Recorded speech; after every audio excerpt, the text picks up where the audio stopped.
Patti Alvarez. Welcome to The Good Soul, a show where we'll have supercharged chats with everyday humans from all walks of life and unpack what in their story will inspire us all. We'll extract the untapped wisdom, distill it, and serve it up to you in all the right ways that will engage, enlighten, and most of all, inspire growth within your soul. I think people are awesome, so join me on this journey through the hearts and minds of ordinary people to uncover the good soul within you. This is The Good Soul. Hello and welcome to The Good Soul. This is episode 10.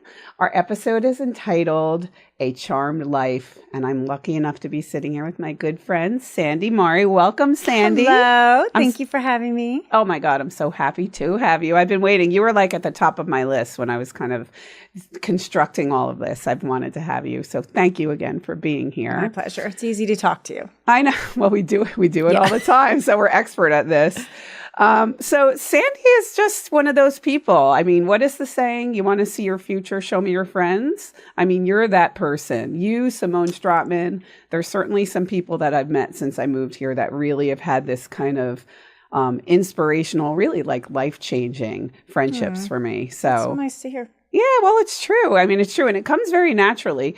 A charmed life aside, which you lead, I think that our mature friendships that we meet kind of in midlife, yes, they're very uncomplicated. Don't you agree?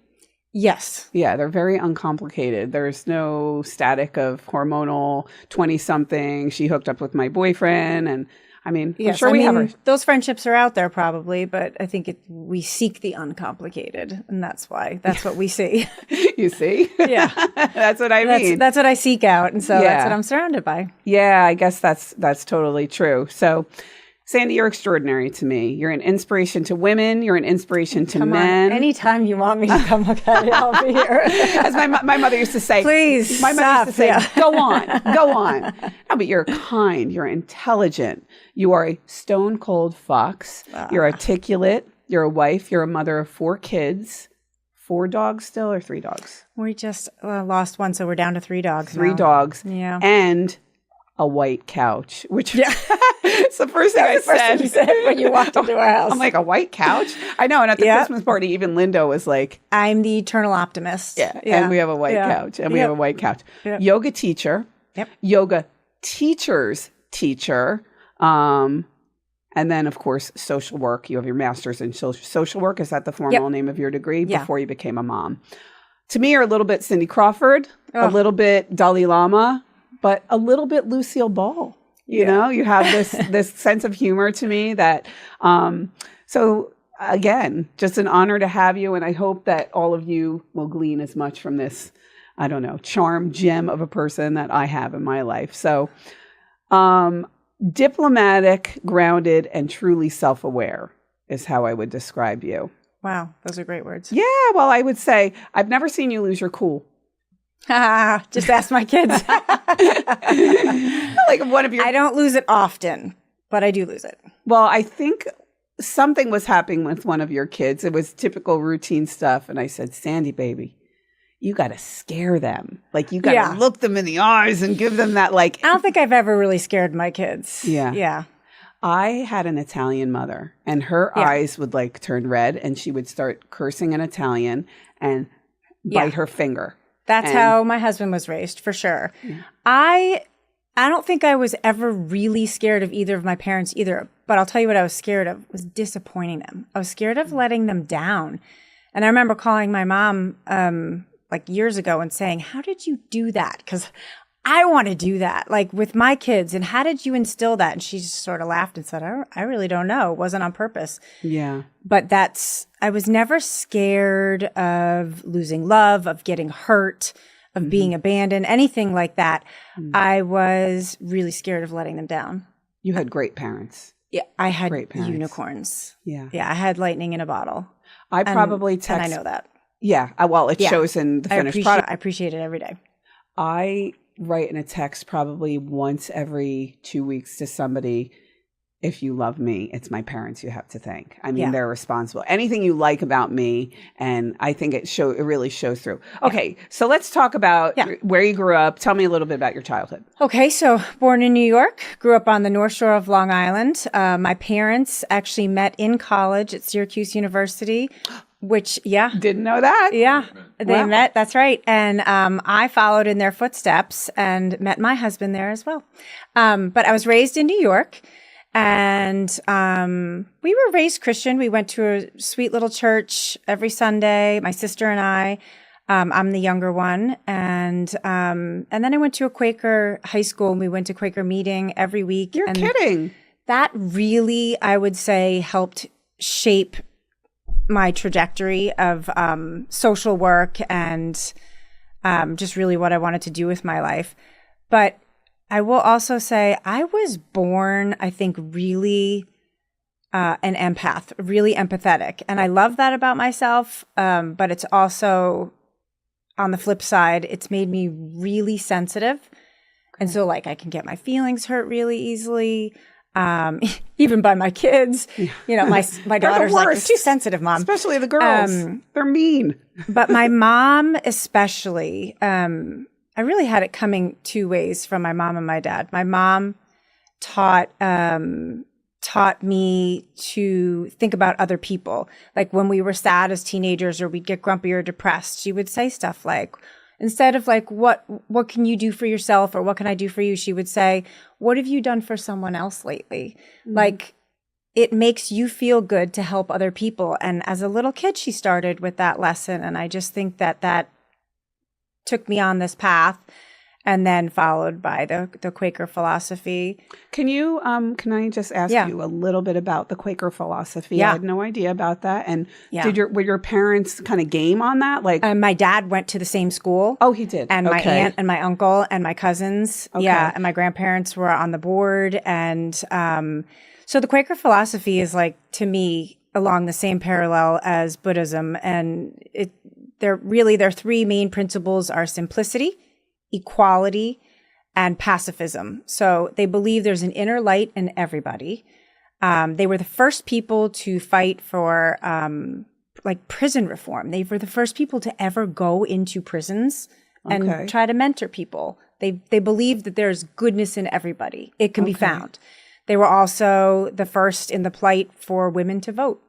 And they also helped tremendously with like the Underground Railroad and all that because they believe in equality. Is it Jesus based? Is it it's Christian. Based? It is Christian. Mm-hmm. Okay. Yep. And how has that meshed into your yoga learnings?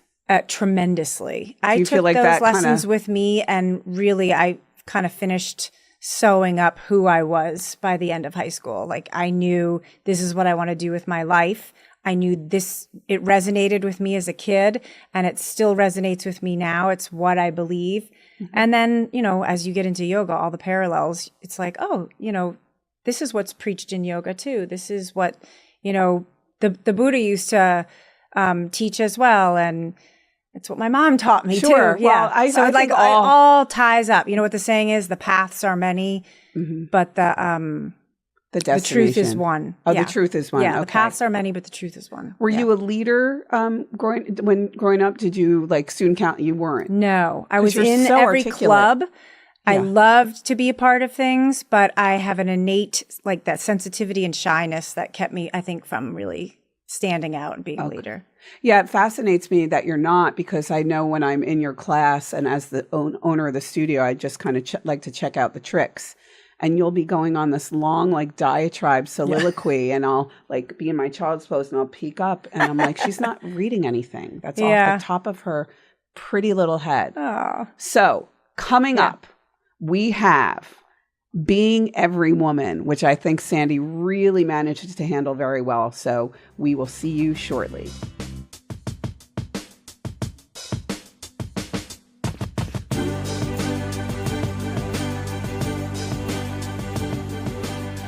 Hey, everybody. Welcome back to The Good Soul. This is episode 10, A Charmed Life. I'm here with my good friend, Sandy Mare. Welcome back. Thank you. Thank you. So Sandy, to me, really personifies every woman, all things good. As I said, a little bit Dalai Lama, a little bit Cindy Crawford, a little bit Lucille Ball. And I'm sure there's a lot of other versions of you that we can talk about. Oh, I'm sure. Yeah. So in light of that, I want to read out loud something to you that you said you're not really familiar with. And I think that this not only will speak to the women, but I think it's also going to speak to the men who are fathers and husbands and brothers and coworkers. So this is Gloria's speech to Barbie during the Barbie movie. Yeah, I still haven't seen it. Yeah. You haven't seen the Barbie movie? I know. I haven't seen it yet. What? Well, I have 3 boys and a husband and 1 daughter, and the daughter's away. When we sat down to watch it, the boys stole the remote. I know. Well, boys will argue things about that movie, which depending on. I think they would have enjoyed it. They just didn't feel like watching it. You got to take it lightly. It's really I funny. watched Roadhouse this weekend with my But that was awesome with Jake Gyllenhaal. Yeah. We watched that. I was riveted. Yes. How adorable is he? Oh, he's so cute. Well, he was on Howard probably a week ago. And I was riveted by his interview. I heard about really that good. interview. I just listened to him on the Smartless podcast also. Yeah, it was really good. He was so cute. He was really good. So, I had 3 sisters and a father who was or 2 sisters and a father was a workaholic. So when people are like, you've never seen Star Wars? I'm like, why would have I ever seen Star Wars? Like, it's the last thing my mother would have put on for us.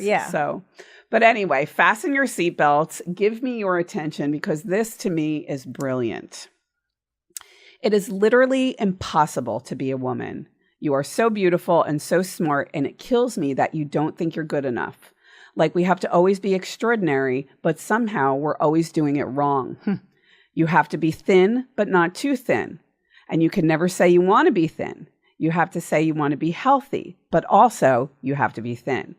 You have to have money, but you can't ask for money because it's crass.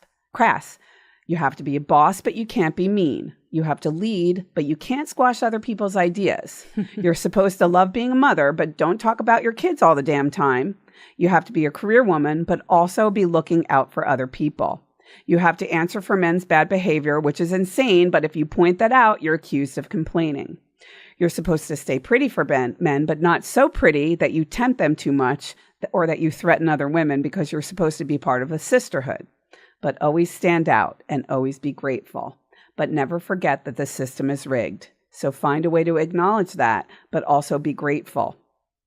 You have to never get old, never be rude, never show off, never be selfish, never fall down, never fail, never show fear, never get out of line. It's too hard. It's too contradictory, and nobody gives you a medal or says thank you.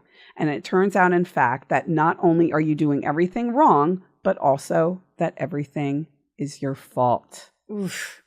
I'm just so tired of watching myself and every single other woman. I'm getting such hard goosebumps. I know. Tie herself into knots so that people will like us. And if all of that is also true for a doll, meaning Barbie, just representing women, then I don't even know. Wow. Lots to unpack. Well, it was Gloria in the Barbie movie. So what's her name? That adorable girl. America Ferrara. Yeah, America Ferrara. So I guess a big reason why I wanted to read that out loud is because I will say, and this is a big reason why I called the podcast A Charmed Life, and is because you really do have a lot of that figured out, Sandy, in my opinion. As your peer, as somebody that's around you and works with you, I feel like you do have a lot of that stuff figured out. But how did that whole thing make you feel, what you just heard? And I know it's a lot. Super validated. I will say that, like we talked about my parents before, I was really blessed. I hit the jackpot with them. I grew up with a dad who told my sister and I literally every day, you can do anything. You know, like we joke, like I look sometimes and was like, I could be president. Like my dad said I could do anything, you know. Well, like Nikki Haley can, attempt. But like always, he was like, you can do anything you put your mind to, always. And my mom was constantly just supporting us, supporting our dreams and doing all the stuff to set us up for success in that, like, she would cook everything organic and from scratch before that was popular. She would never buy us like the Jordache jeans or wait in line for the Cabbage Patch doll. She never fell like to those sort of societal traps. And was that a problem for you at any point? oh my gosh, I was like, I just want a bologna sandwich on white bread, for Christ's sakes, you know. And what would you get in place I of didn't that? get it. Oh my gosh, she would like roast a hunk of meat and slice it. And we got blocks of Vermont cheddar. Like we didn't even get cold cuts. She would make her own bread. She made her own yogurt. She made her own jelly. As a kid, it was like, I just want like some Haagen-Dazs, you know, and I didn't appreciate it. And I just have to say, I remember listening to Oprah. She was interviewing Maya Angelou and they were talking, and she said she was really jealous of the kids who got to eat canned vegetables. yes, Because they had to eat vegetables from the garden. I didn't And even she's know like, what a canned vegetable was, I think, till like I went to somebody else's house. Yeah. You know, but they set us up to experience all this stuff. They had us volunteering all the time, like not for points or for a club or for a college application. We just did that, you know. Right. And we handed out peanut butter and jelly sandwiches with our school at Grand Central Station, 9:00 at night. Like we were exposed to all that kind of stuff. So I didn't know really what I had until I was an adult. How did that translate into your parenting skills? I really try to emulate it most of the time. I joke to my mom that because I was deprived my entire childhood, I am like a closet candy whore, as you know. I have candy in every hiding place. Skittles. No, yes. She has Skittles in her pocket. In my pocket. Unwrapped. Right? We were at Cirque du Soleil and she's like, Patty, look. They were warm. They were warm Skittles. Yeah. I mean, I have, I hide from my kids. I go in the pantry and like stick Swedish fish in my mouth as I'm like cooking, sauteing vegetables. That's a great point, though, you bring up. So you do have weaknesses. Oh, for sure. But I try to emulate the kind of parents that my parents were. And I definitely sought out a really strong, confident, loving man, just like my dad. Because now as an adult, I so appreciate the way I was brought up. Definitely. Of course. And your father and Lindo seem like different personality types, but I'm guessing their core value system Their is very core similar. values are so similar. My mom and I joke, like when the two of them get together, it's like they forget we're around. But at face value, they're very different. My dad wore a suit every day, went into the office. You know, as far as athletic, he was a tennis player and a skier, and like that was kind of it. Now he plays golf a little bit. Whereas my husband grew up like with a ball at his feet. He was first generation Italian immigrant family, first generation American. I mean, on a field literally since he could walk. Did his parents encourage that, or was that just natural? No, his dad, like there's videos of him barely walking and his dad's rolling a ball to him, like kick it back, you know. And did you have a sport? I played everything. As you say, I was, or as they say, I was jack of all trades, but master of none. I was super active, but not an athlete at all, but super active. And I would go for runs. I like to work out on my own, stuff like that. But I was never, like I got not most valuable player. I got most improved player. Oh, okay. Softball team. Everybody gets a trophy or a, no, exactly. I'm only kidding. But he was like a super strong athlete. He's jacked, you know, my husband. So like if you looked at the two men, you would think they were so different. Yeah. But their core values, man, are very similar. Yeah, very similar. You have a sister. I have a sister. A couple years She's older. 3.5 years older. Okay, yep. She's Her two beautiful Brooke. boys. Yes. Yep. Her name is Brooke. Yes. And yes, we did mention also that Sandy has 4 kids. Yes. You want to just give us the 3 boys, 1 girl. I have 21, 19, 17, and next month 14. Right. And it's boy, girl, boy, boy. Boy, girl, boy, boy. Yes. Okay, so take me to Syracuse University, 1993-ish, 2-ish? When did you guys meet? I graduated in 97, and he graduated in 96. But he's 2 years older than me. He redshirted. He had a little bit of a journeyman start to his college career. So he just did his last 2 years at Syracuse. Okay. Did he go into Syracuse planning on playing ball? Yeah, he had a full scholarship. But funny enough, his scholarship was for punting, and he ended up being a professional kicker. Okay. I'm hoping eventually I could talk to him at some point. And if not, no pressure, Lindo. He's chatty Cathy. But it's a really cool, I mean, these are more questions for my husband, but it's fun. These are fun questions. Well, you don't realize it because you're in the front seat, but to a random person, they're like, oh my God, that's really cool. No, he's got a great story. He does. Yeah, especially. Like myself. Yeah. Or success and just seeing people get to the top of the, and you studied. Yes, I studied, I was political science and psychology major with a minor in French. Okay. So random. And then I went to graduate school for psychiatric social work, got a master's degree in that. I worked for a few years postgraduate, then started having babies. And Where then did you started work? Moving. Where did you work? Easy. Yeah. I'm like, oh, whoa, Nellie. Where did you work? In the city or? I worked in Miami. I worked in a hospital. First, I started out in the foster care, working for the state and termination of parental rights. Oops, okay, that's right. It happens to people all the time. Termination of parental rights and foster care. And then I switched over to more mental health.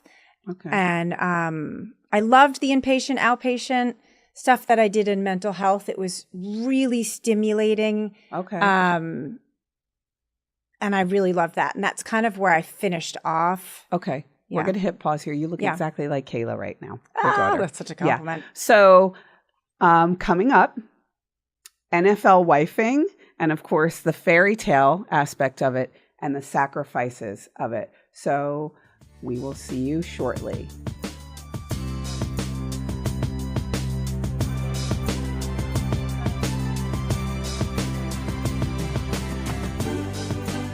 Welcome back, friend, to The Good Soul. This is episode 10. We are talking to Sandy Mare about her charmed life and what we can learn from her. And God knows I've already learned a lot, not only knowing her, but in the first 2 segments of the show. Aw. So we didn't mention this really. We might have hinted to it, but Sandy is an NFL wife.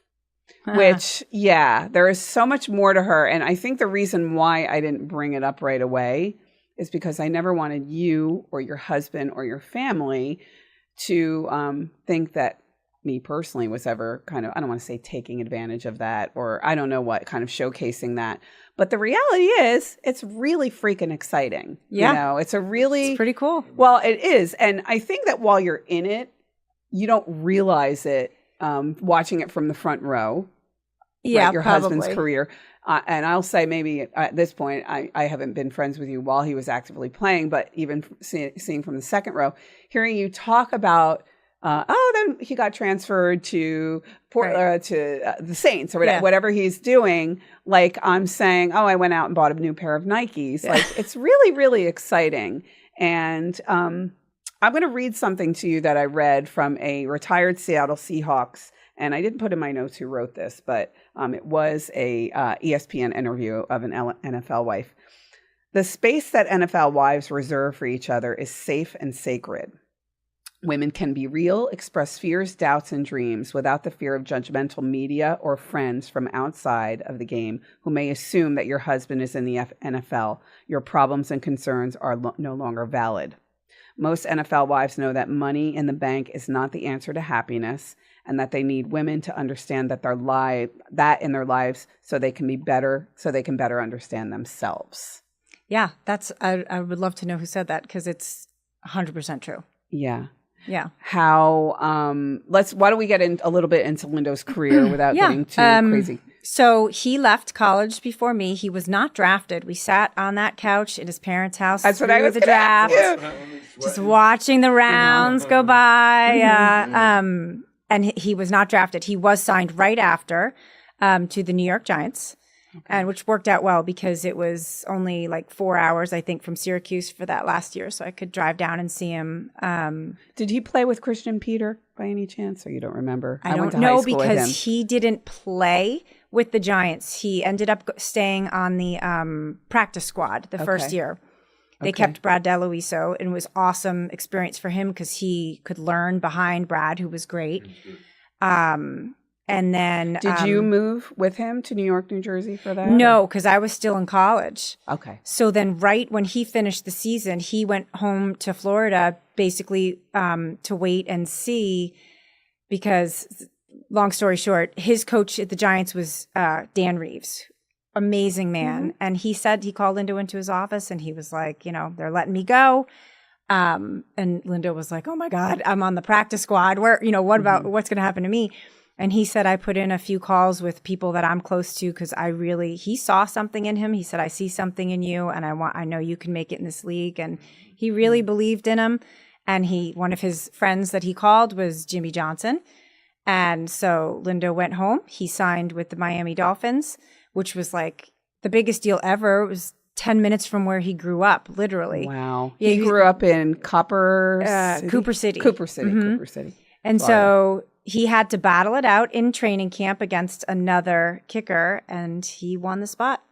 And in true Jimmy Johnson fashion, there was no like big way to tell him. He walked by him in the locker room, and he just looked at him and basically was like, you keep your mouth shut, you work hard, don't F this up.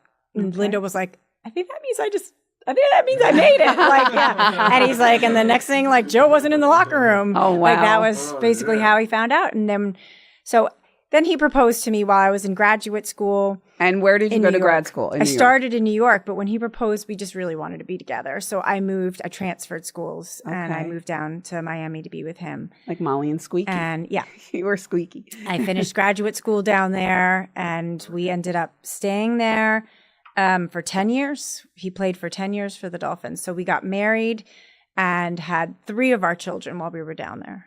He broke a lot of records. I didn't realize that until... A lot. And he held them almost all until like recently. I think he only holds like 1 or 2. Well, 1 or 2 is more than I have. I mean, when we were, I remember the first time I was at your house and Manny wasn't with me. And I was like, my husband, I tell you this all the time. I'm like, I think if there's anything in the world he could do, the way he's looking at me right now with those eyes, it's that he wished he could have played professional ball. I think and most men, a lot of little boys. But literally, like, we'll be out. And we've had people come up to my husband if he has a jersey on, like, or a Bama he's t-shirt. Tall, he's built. And they go, who'd you play for? Yeah. Like, he has the vibe. He has the vibe. So at any rate, I said, you got to get over there because I don't know what it means. But there's probably 60 Lindo was footballs. very well honored, especially with the Dolphins. And like you said, he broke a lot of records. And back in the day, Jimmy used to give game balls, they were called, like as an award. And so we have... Have you ever counted them? No, I know. I probably should just to keep track. But it's... And Lindo's so humble. At first, he was like, I don't want to put them all out. I don't want my house to be a shrine to me. But I was like, it's first of all, it's neat. It's, it's cool. But I was like, the kids are proud. Yeah. And the kids want to see it. And so I put it up. Okay, so there. So it's not like he was like Johnny Cash hanging June Carter's picture. He wasn't hammering. He wasn't hammering. I didn't do it. Well, it's just so cool. Yeah. No, I don't. But to know Lindo, he's a perfect gentleman. He is not one of those people. So humble. Yeah, he is. He's very, very he's very. I wouldn't say a man of few words, but he's. You know that his wife did it. You know that he wasn't like, check out my stuff. So. Okay, so you're 19. What I would say 1999. Are we at when you guys get engaged? Yeah. Exactly. Okay, 1999. We got married in 2000. I love the proposal story. Oh my God. It's really funny. It's so him. Like no bells and no pomp and circumstance. We got lost going to a special restaurant. He had practice that day or lifting. He was tired and super hungry. And we were lost for like almost 2 hours. Yeah. I mean, including the drive to get where we were going. And you get nervous when he's mad? Yeah, very. I get nervous when Manny's mad. Yeah, he has never hurt me. I don't ever think he's going to hurt me. No, he won't. And yet when he gets mad, I get very anxious. Yeah, there's just something about him that is that's funny. Like scary, intimidating. Well, Italian, Spanish, very similar. And he pulled over on the side of the road and went around to the trunk, and I was like, what's he getting? Like a granola bar or something? And all of a sudden my car door opens and I look down and he's on his knee on the side of the road with a ring. Car's going by. I was like, oh my God. He's got to do it. Well, I guess he had to break the mood. Okay, so take me through his career. 1997 to 2012, was it, I read? Oh gosh. Somewhere I around think there, so. I think it was. Yeah. Somewhere around there. So he went from the Giants to the 2012 Dolphins. or 2013. But yeah, so he went to the Giants, then to the Dolphins for 10 years. Then he was traded, which is really interesting when you're traded. You have no say-so. You don't get to go. Like, they own you, and they just sold you. And so I was literally laying by the pool while the babies were napping. I had like a 1 hour break, and I was so anxious waiting with the phone in hand. And he was on the golf course, and he it was right after the current coach for the Dolphins, the new coach, had basically told him, like, you're a Dolphin for life. Like, this is going to be so great. His agent called him on the golf course and was like, hey, bud, they just traded you. Oh, wow. So that's how we found out.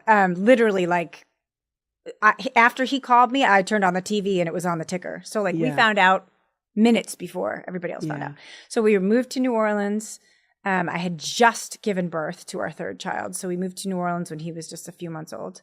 Okay, I'm going to ask you to hit pause because this is one of my favorite stories. Yeah. Imagine this.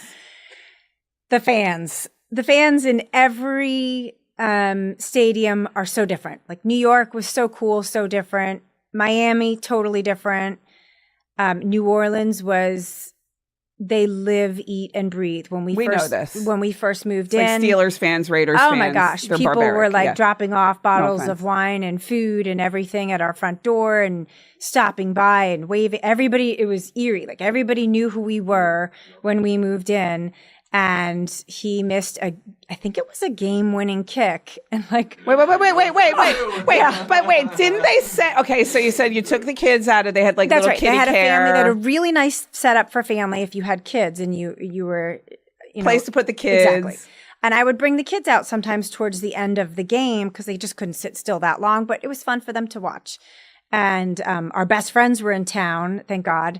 And he missed a kick, and I mean, they were MFing, and I hope you die. Yeah. Oh, Linda, my sweet little daughter was like, "Mommy, are they talking about Daddy?" It's one of my favorite stories. And wait, another story I love. I mean, they were throwing fruit like at him, like oranges and apples. Did they like stop picking her garbage up if he like missed? So we came home that night. It was kind of like down low. Our landscaper never showed up again, ever. Just never showed up.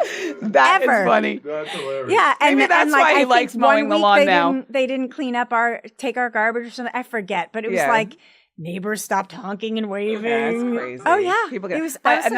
What? Another good one is you were at some event with Tom Brady, and like a week later you were talking to him, and I don't know if Giselle was there at the time, but no, he was with Bridget at the time. They were just dating. Okay, we were all so young. I don't even think I had kids yet at that point when I met Tom. Okay. And he was so sweet, so personable, so talkative.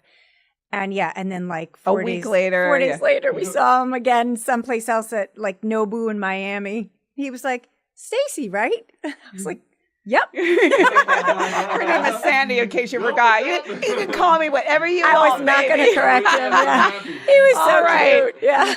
Right after this, what do we do with all of these gifts? Life advice, and let's talk manifesting. So don't go away.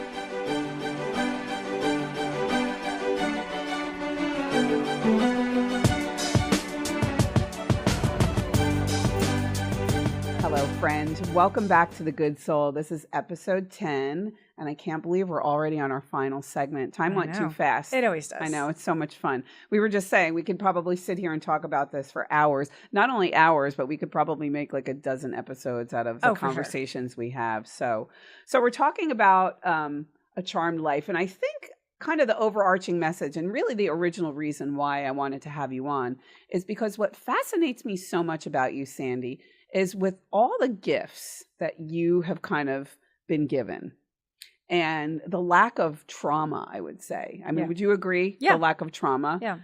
That you've turned out to be one of the most extraordinary human beings I know. I mean, gosh. I really, no, you're easy, you're sweet. I've never heard you say a bad word about anybody. Listen, I don't know. There may be people that you grew up with or that you know that would argue that. But in my opinion, and I think I'm a pretty good judge of character, and that fascinates me about you and just simple conversations and hearing what you have to say about your life and your events. And yeah, the whole your husband played for the NFL. That is an exciting thing. But I'd love to know also too, was there a downside to that at all? I mean, you went and I'm not being negative. I don't want to sound like I'm trying to be scandalous, but was there a downside at all for you, or was it your absolute honor and pleasure to be by his side? Yeah, I wouldn't say there was really a downside. I would say there was compromises that had to be made, but compromises are made in really every good marriage. Absolutely. And that was, I stopped working because we moved so often to new states. And what I did, I had to be relicensed in each state. Mm-hmm. But truthfully, I wanted to be a stay-at-home mom. Like, I always wanted to be a mom full-time. I might have worked maybe part-time too, but it was not like a downside at all. Mm-hmm. And, the old adage says, like, money can't buy happiness. I don't necessarily agree with that. Money buys better healthcare. Money buys better ways to travel.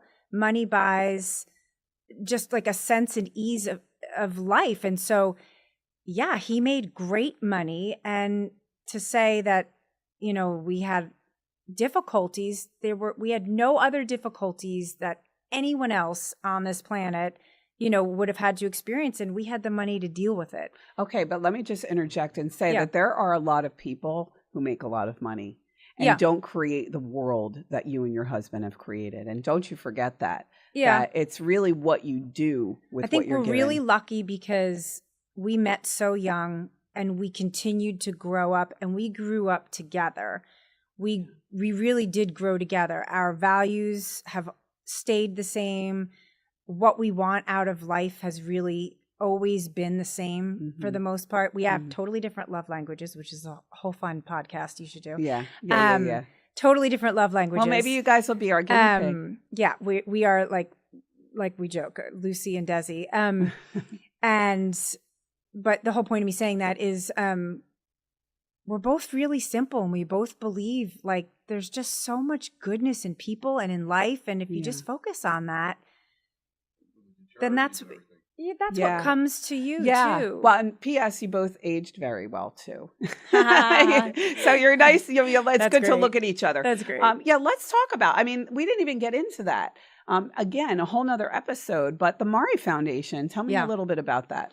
Well, again, that we both wanted that, which is so interesting. He was kind of brought into that through the NFL and had friends that had foundations, and he just saw how much good they could do, and he loved that. And then there was me coming in it from the side of, my parents always taught us, when you have a lot, you give a lot. And my dad always used to say that to us. He used to even joke with taxes, like, if they're taking money, you're making money. It's a good problem. Be grateful. My father used to say it's always a good just problem. Be grateful. Yeah. And they instilled gratitude in us from the get-go. And so it's just how I always sort of thought and wanted to live my life. We always volunteered. We always did stuff. And so we came at it kind of from two different ways, but we both wanted to try this. Now, we didn't really know what we were doing. So who is benefiting from the work of the Mare Foundation? So we picked a charity that we have really just kind of stayed with to partner, and it's the Children's Homes of Iredell County. Okay. And we picked it because it's small. It's run by people who really care. And it's like you can make a tangible difference. Like, so I know homes? Where our money goes to. So yeah. So I think right now they have 4 or 5 homes up and running, and they're run as group homes, but not like an orphanage. It's run like a family house. They have one sort of main person who acts as the parent who lives in the house. They have subs and relief, obviously. But the kids, they function in that house as a family, and it's wonderful. About how many children per house? I think the boys have the most, I would say on average, it's like 6 to 8 per house. Okay.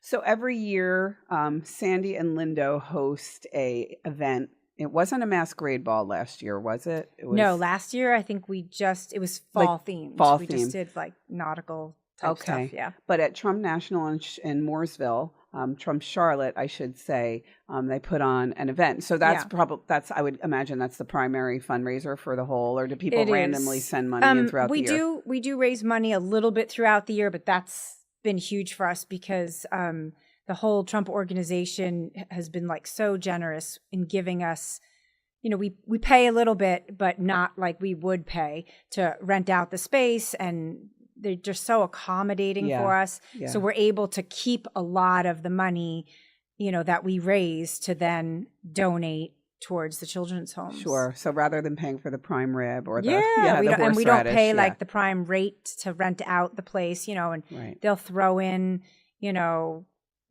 wait staff for us that we don't have to pay, or they'll throw in. You pay the little prime things like rate that. and your dues every month, Sandy. Yeah. We pay. You pay. Yeah, we pay. Just not that way. But we pay personally. Kidding. Yeah. No, the I'm money kidding. we raise from everybody, we're really able to give. Yeah. And it's oh my gosh, it's been such like an honor, really. Yeah. And don't get me wrong, it's not like altruistic. Like, it feels good It's a win-win. to give. It does. It feels really good. You can be proud of yourself. Yeah. Sure. Yeah, there's a silent auction. So, guys, we'll keep announcing, and we're going to do all kinds of announcements, and also through WSIC, we can get them involved in your event. That'd be awesome. But the Mare Foundation is benefiting, again, the children's homes of Iredell County, and come the fall, you'll be hearing more from me about that. Yeah. So just pencil that into your calendar and into your budget, maybe. So let's get back to the personal stuff. Yeah. So retirement. What was that like when Linda retired? Because I just have to say one quick thing. The first thing I asked Brad Maynard when I met him was, do they have programs for retired athletes? Yeah, that's great. Like, what are you going to do with your life? You have this bucket of money, you know, hopefully a big bucket of money. What do you do now? You're in your late 20s, early 30s. So, yeah. And fortunately for us, my husband had a 17-year career, which is like unheard of. Yeah, it's super, super rare. A lot of these guys have like 3-4 years, and, you know, they're done. And they have some programs. They try to help kind of in the beginning of what to do with your money and who to stay away from, and to try to help navigate it. But at that point, those guys are young and they're in it. Yeah. They have nothing. I shouldn't say nothing. They have very little for after. Okay, so let's just remember, though, when I talk to my friends who are, you know, they're cheerleading obsessed with their kids and hockey obsessed with their kids, you may not have necessarily tangible skills to take with you out of the NFL, let's say. Like, maybe you could be a coach, or maybe you can go on Fox Sports. But God, how many habits, how many positive traits. I mean, you don't get to the NFL. And my husband's got to study under some amazing coaches, college coaches, you know, and then professional coaches, that he's still like, he'll quote coaches to our kids, you know. I believe it. Yeah. So I was going to say this to you earlier. I think about it with Anne-Marie a lot. I want to have her on. I would love to talk about her whole supermom vibe. Yeah. It's a blip in time, and you are just about to become an empty nester. Within the next 5 years, you're going to send your youngest to college, and you're going to see the skies are going to open up, and life is going to change a lot. Yeah. I mean, who'd have thought? I'm a little nervous. Well, don't be. I'm excited and you're nervous. Working on. I know you're working on writing a book, which is fantastic. Yeah, I've been working on that for a long time. Well, now listen. We will sit down, and on a cocktail napkin, I will help judge you. Like, we're going to get that. You have a lot of great years ahead of you. Both of you do. So look forward to that. I always say, who would have thought I would have started a podcast? The reason I started this podcast is because I would like to be in Congress someday. I would like to be a representative, and perhaps, president your of the daddy United told States. you could. Yeah, and I'm not even laughing. I mean, honestly. So, and my platform is unifying, and you're never going to know what I don't like about my opponent, because I don't want to talk about it. I'm going to talk about what I'm going to do. Most opponents are worthy. Like, they didn't get there by mistake either. We talk about that all the time. Of course. Basic respect. That's a great episode too. So that being said, life is going to take you into some really great places. And I feel like your best years are ahead of you for both you and your husband and your children. And also that, oh God, where was I going with this? I just totally lost my train of thought. Your best years are ahead of you, and just get excited. I think that's the most important thing.